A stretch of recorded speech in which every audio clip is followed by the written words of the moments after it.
Hi friends, कैसे हैं आप सब। आप सभी का बहुत वेलकम है ऐसे क्लासेस में।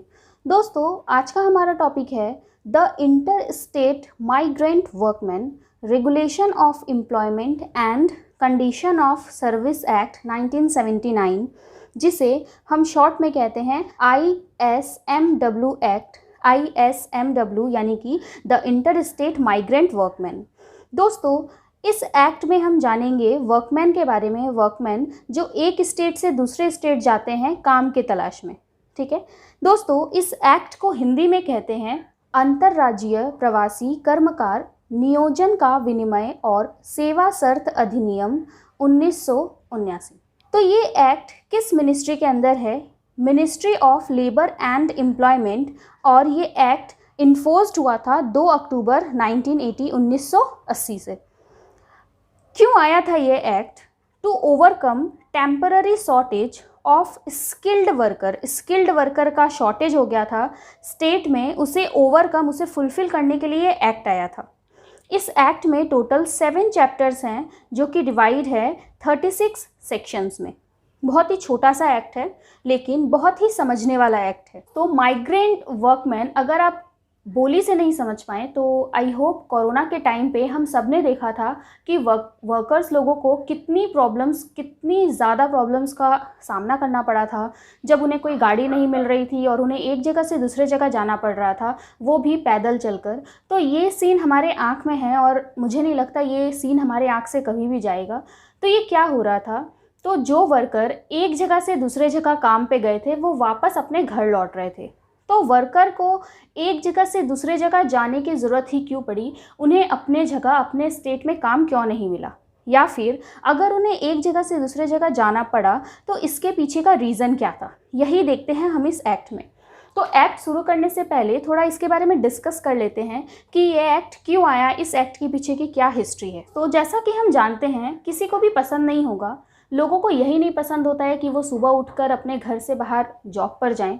तो किसी को ये कैसे पसंद हो सकता है कि वो काम के लिए अपना घर, अपना जगह छोड़कर जाए? वो अलग बात है, बहुतों को घूमने का मन होता है, लेकिन मजबूरी में अगर किसी को जाना पड़े तो ये अवस्था सिर्फ वही समझ सकते हैं जिन्हें जाना पड़ता है। तो उन्हें क्यों जाना पड़ता है?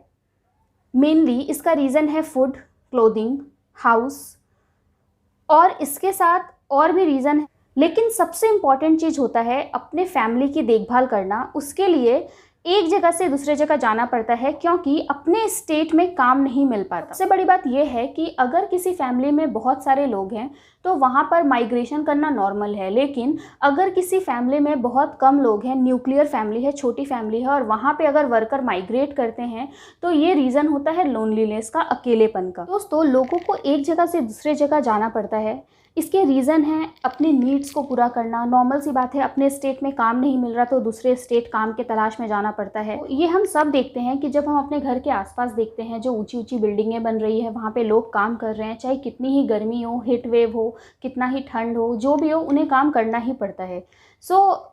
बहुत ही ज़्यादा रिस्की जॉब होता है। इंडस्ट्रियल एक्सीडेंट्स का खतरा रहता है, केमिकल के जगह पे हैज़र्ड्स केमिकल जो होते हैं वहाँ पे काम करना पड़ता है उन्हें। उनका लॉन्ग वर्किंग आवर होता है। लॉन्ग वर्किंग आवर कितना होता है ये हम सब ने देखा है कि वो लोग सुबह से लग जाते हैं और शाम तक काम करते ही रहते हैं।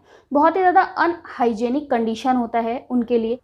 तो बेसिकली ये बहुत ज़्यादा हाई रिस्की काम करते हैं और सबसे बड़ी बात, उन्हें उतना पैसा भी नहीं मिलता जिसके लिए वो अपना स्टेट एक जगह से दूसरी जगह छोड़ कर आएँ।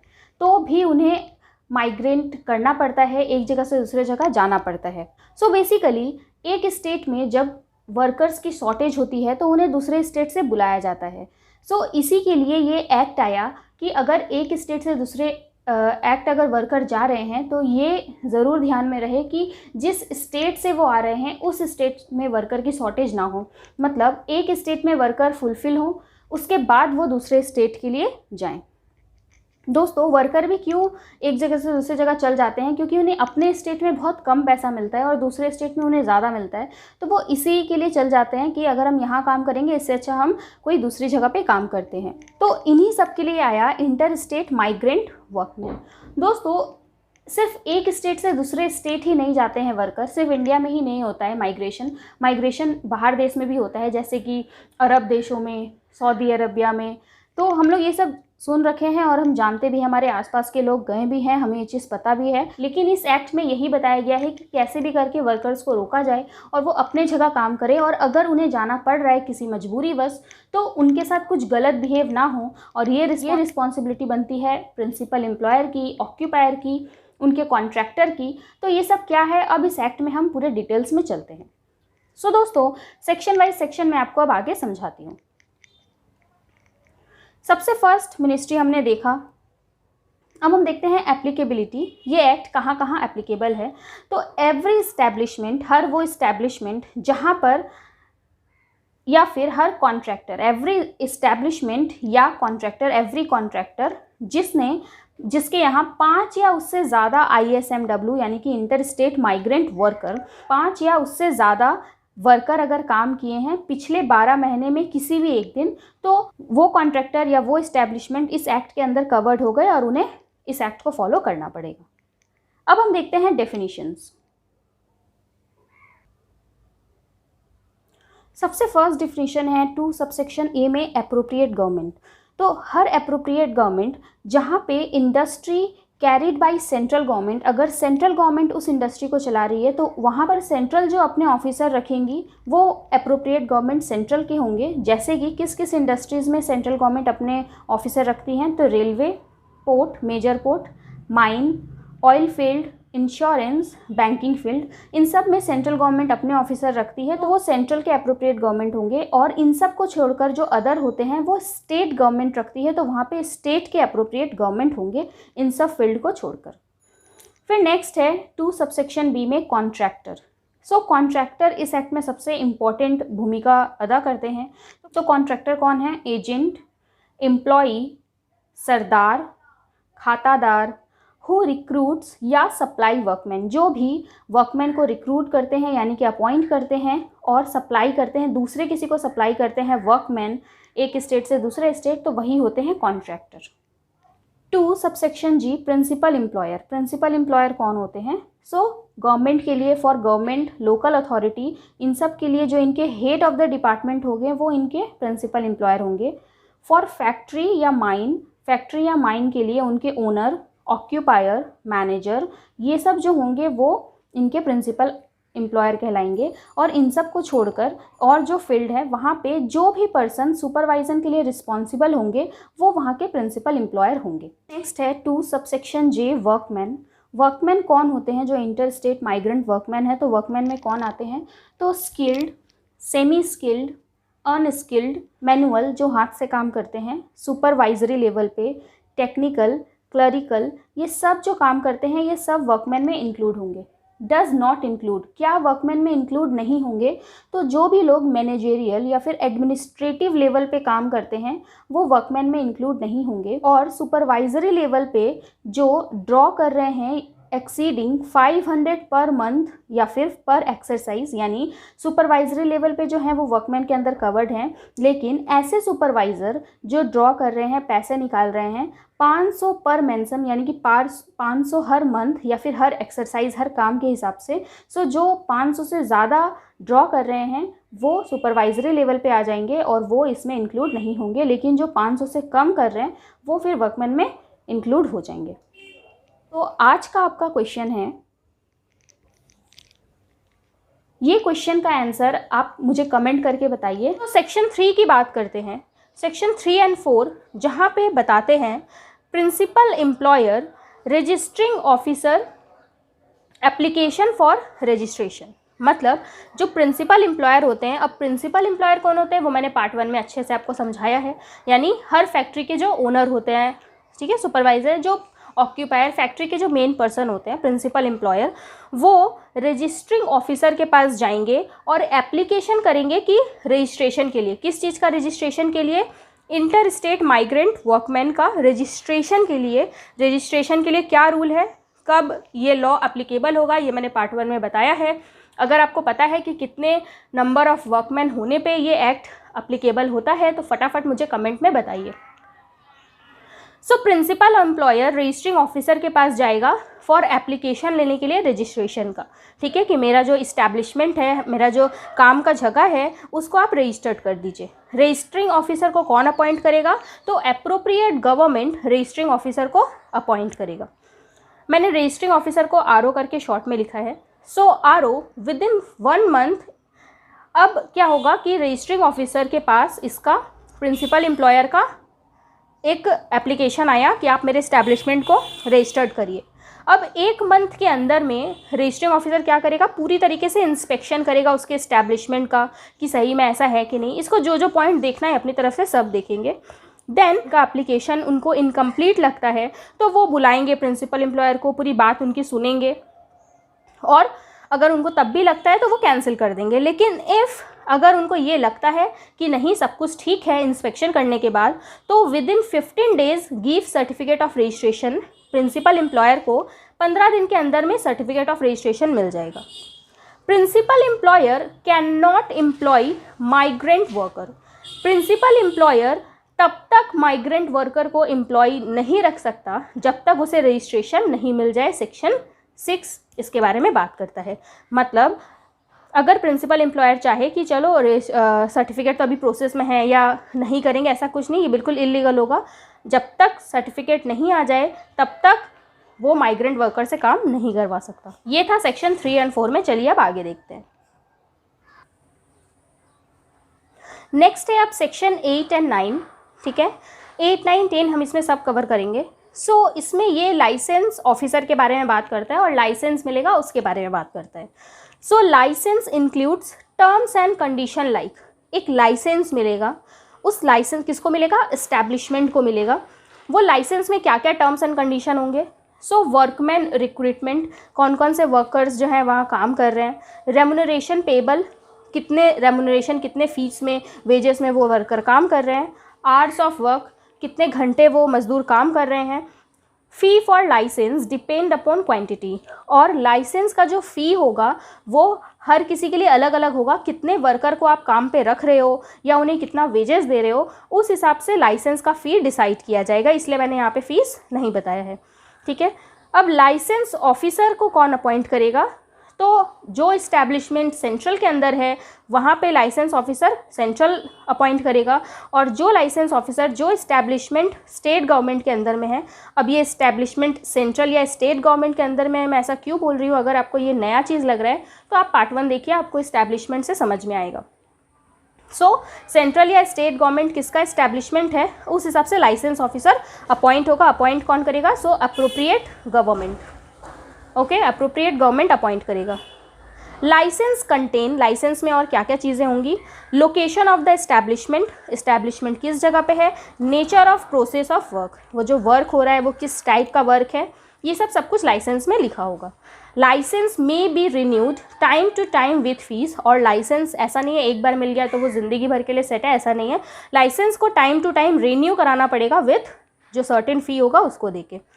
Licence holder if failed to follow rules, अगर लाइसेंस होल्डर जो भी रूल बताया गया है, लाइसेंस ऑफिसर ने बताया है कि आपको इस तरीके से ये फॉलो करना पड़ेगा, जैसे सपोज आपने लोकेशन ऑफ द एस्टैब्लिशमेंट गलत डाल दिया, ऐसा कुछ किया। If failed to follow rule, अगर लाइसेंस के हिसाब से आपने रूल फॉलो नहीं किया, लाइसेंस में भी रिवोक, लाइसेंस टूट जाएगा, सस्पेंड हो जाएगा, और इसके लिए पेनल्टी भी लगेगी, जो कि मैं आगे अब आपको जो पेनल्टी सेक्शन बताऊंगी उसमें कवर कराऊंगी। लाइसेंस में भी रिवोक बाय ऑफिसर लाइसेंस को रद्द कर देगा, और लाइसेंस रद्द होने से क्या होगा? आप ISMW नहीं कर सकते। ये सेक्शन 10 में बात की गई है। अब नेक्स्ट टॉपिक है सेक्शन 11, जो कि बात करता है any person appeal with in 30 days. अब सपोज किसी का लाइसेंस रद्द हो गया या कोई भी और भी प्रॉब्लम है, तो कोई भी पर्सन अपील कर सकता है अपीलेट ऑफिसर को विद इन 30 डेज। 30 डेज के अंदर, जिस दिन से लाइसेंस रिवोक हुआ है उसके 30 दिन के अंदर में अपीलेट ऑफिसर को जाकर अपील करेगा, तो अपीलेट ऑफिसर फिर उसका कुछ रास्ता निकालेंगे। और अगर सपोज़ वो 30 दिन के अंदर नहीं जा पाया और 30 दिन के बाद गया और उसके पास कुछ सफिशिएंट कॉज है, कुछ कारण है जिसकी वजह से वो नहीं जा पाया, तो भी ये मान लिया जाएगा, अपीलेट ऑफिसर मान लेंगे। ये था सेक्शन 11 जो कि अपील की बात करता है। अब सेक्शन 12 में आते हैं, ड्यूटीज़ ऑफ कॉन्ट्रैक्टर। कॉन्ट्रैक्टर की क्या ड्यूटीज़ है? So contractor will furnish specified authority. अब इसमें एक नया क्लॉज है, स्पेसिफाइड अथॉरिटी। स्पेसिफाइड अथॉरिटी कौन है? तो स्पेसिफाइड अथॉरिटी को अपॉइंट किया जाएगा जो कि स्पेशली ड्यूटीज़ ऑफ कॉन्ट्रैक्टर को चेक करेंगे, और भी सेक्शन 16 में मैं आपको बताऊंगी। सो वो इन दोनों के लिए स्पेसिफाइड अथॉरिटी स्पेशली होते हैं। सो कॉन्ट्रैक्टर स्पेसिफाइड अथॉरिटी दोनों स्टेट यानी जिस स्टेट में काम हो रहा है और जिस स्टेट से वर्कर आए हैं, वो दोनों स्टेट के जो स्पेसिफाइड अथॉरिटी होंगे, वहाँ पे वो अगर कोई भी चेंज होता है वर्कमैन का, या फिर वर्कमैन न्यू रिक्रूट होता है, कुछ भी हो, तो सारी इन्फॉर्मेशन देनी पड़ेगी within 50 days of recruitment date. अगर कुछ चेंज होता है तो चेंज से भी 15 दिन के अंदर, अगर न्यू रिक्रूटमेंट होता है तो हर वर्कर का जो स्टेट है वहाँ पे बताना पड़ेगा, फर्निश्ड करना पड़ेगा स्पेसिफाइड अथॉरिटी को कि आपके यहाँ से वर्कमैन आए हैं, और कोई भी अगर चेंज हो, कुछ भी हो, कितना हम फीस दे रहे हैं, उसे सब कुछ बताना पड़ेगा 15 दिनों के अंदर में, बोथ ऑफ द स्टेट, दोनों स्टेट के जो स्पेसिफाइड अथॉरिटी होंगे उन्हें। ये दोनों स्टेट कौन कौन से होंगे? जहाँ से वर्कमैन आए हैं और जहाँ पर काम हो रहा है। Issue passbook to each ISMW with passport size photo. अब कॉन्ट्रैक्टर का और एक काम है कि एक पासबुक देगा हर ISMW को, हर माइग्रेंट वर्कर को एक पासबुक देगा विथ पासपोर्ट साइज फ़ोटो, और उसमें लैंग्वेज कौन सी होगी? तो लैंग्वेज इंग्लिश या हिंदी, और अगर इंग्लिश हिंदी वर्कमैन को नहीं समझ में आती है तो जो वर्कमैन के लिए कंफर्टेबल लैंग्वेज है उसमें होगा। Name and place of establishment मतलब जिस जगह काम हो रहा है, फैक्ट्री का क्या नाम है, और जो काम है वो बताना पड़ेगा। प्लेस, नेम एंड प्लेस दोनों बताना पड़ेगा किस जगह पे है। फिर पीरियड ऑफ एम्प्लॉयमेंट, वो कब तक काम करेगा या कितना दिन से कितना दिन तक के लिए उसका काम है। रेट, फिर किस रेट से उसे फीस मिल रहा है। मोड ऑफ पेमेंट, किस तरीके से उसे पेमेंट मिलेगा। रिटर्न फेयर, यानी जब वो वापस अपने स्टेट जाएगा तो उसका रिटर्न फेयर कितना दिया गया। डिडक्शन, अगर किसी वजह से कुछ पैसा काटा गया वो, ये सब कुछ पासबुक में अप टू डेट रहेगा। Passbook always up to date. ये कॉन्ट्रैक्टर की ड्यूटी है कि पासबुक को हमेशा अप टू डेट रखना पड़ेगा, वरना कॉन्ट्रैक्टर को फाइन लगेगी। वर्कमैन सीज टू वर्क, अगर वर्कमैन सपोज काम करना छोड़ दिया, एम्प्लॉयमेंट छोड़ दिया, तो इन्फॉर्म द स्टेट।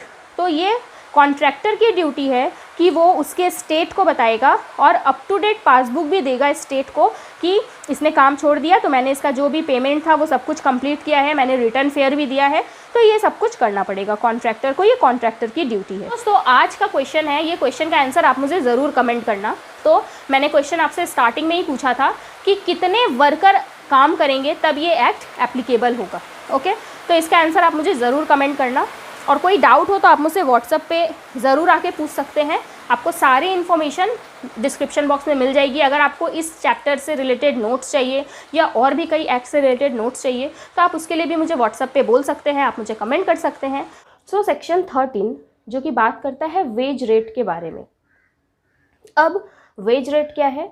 जो जिस दर से मजदूरी दी जाती है वो, हॉलीडेज़, आवर्स ऑफ वर्क, कितने घंटे काम चल रहा है, ये सब कुछ, और भी इससे रिलेटेड और भी कई चीज़ें। ये जितने भी हैं will be same as other workman in the establishment. मैंने एस्टैब्लिशमेंट को यहाँ शॉर्ट में ESTBL लिखा है। Will be same as other workman in the establishment. अब सपोज़ कोई एक फैक्ट्री है स्टील की, ठीक है, वहाँ पे कुछ वर्कर ऑलरेडी काम कर रहे हैं पहले से ही जो इसी स्टेट के हैं। अब नए स्टेट से वर्कर आए, ठीक है, तो जो नए स्टेट से वर्कर आए और इस स्टेट में जो वर्कर काम कर रहे हैं, उन दोनों में पार्शियलिटी नहीं चलेगी, उन दोनों में भेदभाव नहीं हो सकता। जो इस स्टेट के वर्कमैन काम कर रहे हैं वही उस स्टेट के वर्कमैन को भी मिलेगा। इसीलिए बोला गया है कि जो भी वेज रेट पहले वर्कमैन का होगा वही सेम ISMW वर्कमैन यानी कि इंटर स्टेट जो माइग्रेंट वर्कमैन है उसको भी same wage rate, same holiday, same hours of work दिया जाएगा। इफ़ सेम वर्क, अगर सेम नेचर का वर्क हो तो बिल्कुल सेम प्रोसीजर ही फॉलो होगा। No workman paid less than wage under minimum wages act 1948। Minimum wages act 1948 जो कि मैंने आप लोगों को इसके ऊपर वीडियो समझाया भी है। मिनिमम वेजेस एक्ट में जो मिनिमम दर है कि इतने रुपए से नीचे किसी वर्कमैन को नहीं दिया जाएगा, तो उतना तो आपको उस वर्कमैन को भी देना है और जो ISMW है उसे भी देना है। आप उससे ज़्यादा दे सकते हो लेकिन उससे कम नहीं चलेगा। एंड इन कैश, और जो ISMW वर्कर है उसे कैश में ही पैसे जो सैलरी है, वेजेस है, वो देना पड़ेगा। ठीक है, ISMW यानी जो इंटर स्टेट माइग्रेंट वर्कमैन है वो। तो सेक्शन 13 में इसके ऊपर बात की गई है। नेक्स्ट अब हम देखते हैं। नेक्स्ट अब है section 14 displacement allowance. Displacement word का मतलब होता है एक प्लेस से दूसरे प्लेस, यानी एक प्लेस को छोड़कर दूसरे प्लेस जाना, डिस्प्लेस होना। डिस्प्लेसमेंट अलाउंस ये सेक्शन 14 में क्या बताता है? कॉन्ट्रैक्टर को अपने वर्कमैन को रिक्रूटमेंट के टाइम पे, जब वो आएगा, जब उसका न्यू रिक्रूटमेंट होगा, तब उस टाइम पे उसे एक डिस्प्लेसमेंट अलाउंस देना पड़ेगा, जो कि एक ही बार होगा। और ये 50% ऑफ वेजेस, यानी कि जो भी ISMW का वेजेस है उसका 50% या फिर 75 रुपये, इन दोनों में जो भी हायर होगा वो अमाउंट कॉन्ट्रैक्टर को ISMW को देना पड़ेगा। ठीक है, मैं फिर से एक बार बता दूं, ये एक डिस्प्लेसमेंट अलाउंस है। कितना? या तो मंथली वेजेस, जो महीने का वेजेस है उसका 50%, या फिर 75 रुपये, इन दोनों में से जो भी ज़्यादा है वो कॉन्ट्रैक्टर को अपने इंटर स्टेट माइग्रेंट वर्कमैन को देना पड़ेगा at the time of recruitment. और ये अमाउंट नॉन रिफंडेबल है and not addition in wages. ये वेजेस में एडिशन नहीं है, ये अलग से देना पड़ेगा, क्योंकि उसने जगह चेंज किया है तो उसके खर्च होंगे, उसको नया सब कुछ सेटअप करना पड़ेगा इसके लिए। और ये नॉन रिफंडेबल है, मतलब वो वापस नहीं ले सकता, और वेजेस में एडिशन नहीं होगा, वेजेस अलग होगा। ठीक है, फिर नेक्स्ट है जर्नी अलाउंस। जर्नी अलाउंस क्या है? तो उस स्टेट तक आना जहाँ पर काम हो रहा है और वहाँ से अपने घर जाना, अगर उसे अपने घर जाने की ज़रूरत हो, या साल में अगर एक छुट्टी मिलती हो, ये फेयर, आने का फेयर और रिटर्न फेयर, ये paid on duty by contractor. ये कॉन्ट्रैक्टर देगा, और किस टाइम पे देगा? जब वो ड्यूटी पे है, काम कर रहा है, उसी टाइम पे उसे वो फेयर दे देगा। ठीक है, ये सेक्शन 15 में बात की गई है। ऐसा नहीं कि आप आओ, पहले आप जाओ फिर मैं दूंगा, ऐसा नहीं, उसे पहले ड्यूटी में देना पड़ेगा ताकि वो अपने घर जा सके और वापस आ सके। ये है जर्नी अलाउंस। फिर नेक्स्ट है फैसिलिटीज़। मैंने आपको already duties of contractor part 2 में भी बताया था, और इस एक्ट में ड्यूटी ऑफ कॉन्ट्रैक्टर बहुत ज़्यादा है और भी सेक्शंस में बताए गए हैं, तो सेक्शन 16 में भी कुछ बताया गया है, तो आइए वो देखते हैं। फैसिलिटी, क्या क्या फैसिलिटी देना पड़ेगा? पेमेंट, टाइमली पेमेंट, इक्वालिटी, हर वर्कर चाहे वो लड़की हो या लड़का उसके संग इक्वल ट्रीट करना, सुटेबल वर्किंग कंडीशन काम करने लायक हो, रेसिडेंशियल अकोमोडेशन यानी कि रहने के लिए जो घर दिया जाए वो, मेडिकल फैसिलिटी, प्रोटेक्टिव क्लोथिंग, किस टाइप का काम है और उसके हिसाब से किस टाइप की क्लोथिंग चाहिए वो कपड़े, accidental information to both state, अगर कुछ भी तरीके की एक्सीडेंट होती है वर्कर के साथ तो वो दोनों स्टेट का जो स्पेसिफाइड ऑफिसर है उसे बताना, ये सब ड्यूटी ऑफ कॉन्ट्रैक्टर है जो कि सेक्शन 16 में बताई गई है। और यहाँ पे स्पेसिफाइड ऑफिसर अलग से नियुक्त किया जाता है, जो कि मैंने आपको पार्ट 2 में भी बताया था। ठीक है, आपका आज का क्वेश्चन ही यही रहेगा कि पार्ट 2 में मैंने कौन से सेक्शन में आपको स्पेसिफाइड अथॉरिटी के बारे में बताया था। ओके, फिर नेक्स्ट है contractor. Responsible for payment, contractor responsible है पेमेंट करने के लिए। प्रिंसिपल एम्प्लॉयर चेक करेगा या फिर वो किसी को नियुक्त करेगा, किसी नए पर्सन को नियुक्त करेगा जो कि चेक करेगा कि सही टाइम पे लोगों को पेमेंट मिल रही है कि नहीं। इफ़ कॉन्ट्रैक्टर कैन नॉट, देखो बेसिकली होता क्या है ना कि एक फैक्ट्री है, उस फैक्ट्री में प्रिंसिपल एम्प्लॉयर क्या है, फैक्ट्री के अंदर का आदमी है, उसे वर्कर चाहिए, तो वो एक कॉन्ट्रैक्टर से कांटेक्ट करता है कि हमें वर्कर चाहिए। कॉन्ट्रैक्टर क्या करता है, दूसरे स्टेट से वर्कर को लेकर आता है। ठीक है, तो प्रिंसिपल एम्प्लॉयर किसको जानता है, कॉन्ट्रैक्टर को। पैसे से रिलेटेड वो सारी काम किसके साथ करेगा, कॉन्ट्रैक्टर के साथ। अभी कॉन्ट्रैक्टर की ड्यूटी है कि वो अपने वर्कमैन लोगों को टाइम पे पेमेंट दे, लेकिन ये पैसा कॉन्ट्रैक्टर देगा वर्कमैन को और कॉन्ट्रैक्टर लेगा प्रिंसिपल एम्प्लॉयर से। ये होता है सिचुएशन। तो कॉन्ट्रैक्टर की रिस्पॉन्सिबिलिटी हुई अपने वर्कमैन लोगों को पेमेंट करने की, लेकिन प्रिंसिपल एम्प्लॉयर चेक करेगा कि टाइम पे पेमेंट मिल रहा है कि नहीं। और इफ़ कॉन्ट्रैक्टर कैन नॉट, और किसी वजह से अगर कॉन्ट्रैक्टर पैसे नहीं दे पा रहा उस टाइम पे, ऐसा सिचुएशन हो ही सकता है, तो उस टाइम पे प्रिंसिपल एम्प्लॉयर अपने साथ से पे कर देगा, देन रिकवर फ्रॉम कॉन्ट्रैक्टर। फिर कॉन्ट्रैक्टर से आपस में बात हो जाएगी कि इतना देना था, इतना देना, वो मैनेज हो जाएगा, लेकिन प्रिंसिपल एम्प्लॉयर कॉन्ट्रैक्टर की जगह पैसे पे कर सकता है। सेक्शन 17 में हमें बताया गया है। फिर हम बात करते हैं सेक्शन 20 की। सेक्शन 20 में APG, मैंने अप्रोप्रिएट गवर्नमेंट को शॉर्ट में लिखा है APG, ठीक है। सो अप्रोप्रिएट गवर्नमेंट अपॉइंट इंस्पेक्टर। अब अप्रोप्रिएट गवर्नमेंट गैजेट नोटिफिकेशन करके इंस्पेक्टर को अपॉइंट करेगा, जिसका पावर कितना रहेगा, लोकल लिमिट्स तक, लोकल एरिया जो है वहाँ तक उसका पावर रहेगा। इसका काम क्या रहेगा इंस्पेक्टर का, तो एग्जामिन करना, इस्टेब्लिशमेंट में जाके एग्जामिन करना कि ये लोग रूल फॉलो कर रहे हैं या नहीं। अगर कोई डॉक्यूमेंट लेना हो, डॉक्यूमेंट के लिए पूछ सकता है। कोई डॉक्यूमेंट को सीज करना हो, टेक करना हो, ले जाना हो, वो भी कर सकता है। तो ये सब कुछ इंस्पेक्टर का ड्यूटी है, वो कर सकते हैं। जाके चेक करना, वर्कमैन से उन लोगों के बारे में पूछना, एम्प्लॉयर से बात करना, कॉन्ट्रैक्टर से बात करना, ये सब इंस्पेक्टर करेगा, चेक करते रहेगा। एनी डिस्प्यूट, अगर किसी तरीके का भी डिस्प्यूट होता है इस एक्ट के अंदर, तो वो सॉल्व होगा अंदर इंडस्ट्रियल डिस्प्यूट एक्ट 1947। मैंने आपको इंडस्ट्रियल डिस्प्यूट एक्ट 1947 पढ़ाया है। तो वो जो भी लड़ाई झगड़े होंगे वो इंडस्ट्रियल डिस्प्यूट एक्ट के अंदर सॉल्व होंगे। और कौन से स्टेट का डिस्प्यूट एक्ट, कौन से स्टेट में होगा वो सॉल्व, तो state where work is going on, मतलब जिस जगह पे इस्टेब्लिशमेंट है, जिस जगह पे फैक्ट्री है, उस जगह पे ये डिस्प्यूट सॉल्व होगा। ये सेक्शन 22 में बताया गया है। और किसके द्वारा सॉल्व होगा, तो जो मजिस्ट्रेट होते हैं ना, जज मजिस्ट्रेट, वो फर्स्ट क्लास मजिस्ट्रेट सॉल्व करेंगे। सो नेक्स्ट टॉपिक अब हम देखते हैं पेनल्टी प्रोविज़न, ठीक है, जो कि आज का लास्ट टॉपिक होगा। वो स्टार्ट करने के पहले मैं आपको बता दूं कि अगर आपको इस एक्ट या इस एक्ट से रिलेटेड और भी एक्ट के नोट्स और MCQs चाहिए, तो आप प्लीज़ हमें कांटेक्ट कर सकते हैं। व्हाट्सएप इन्फॉर्मेशन आपको डिस्क्रिप्शन बॉक्स में दी गई है, आप उसमें मैसेज करेंगे तो हम आपको नोट्स प्रोवाइड करने की कोशिश करेंगे। सो नेक्स्ट अब हम बात करते हैं पेनल्टी की, जिसमें ऑब्स्ट्रक्टिंग इंस्पेक्टर, अगर इंस्पेक्टर को परेशान किया गया, उसको अपना काम नहीं करने दिया गया, तो पेनल्टी होगी 2 साल की जेल, इम्प्रिजमेंट होगा 2 साल के लिए, और फाइन लग सकता है 2000 या फिर बोथ, दोनों हो सकता है।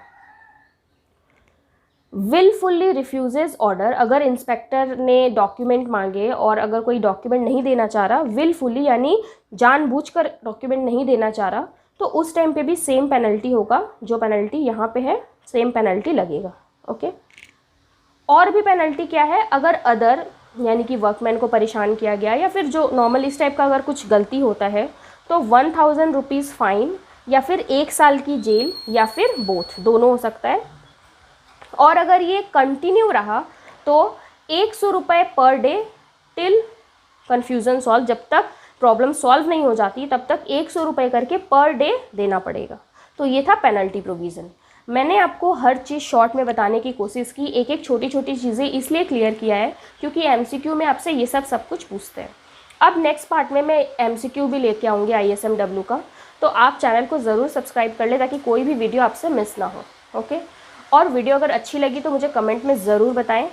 वीडियो को लाइक करना बिल्कुल भी ना भूलें, और नोट्स के लिए आप ज़रूर मुझे व्हाट्सएप पे मैसेज कर सकते हैं या फिर कमेंट कर सकते हैं। सो दोस्तों, थैंक यू।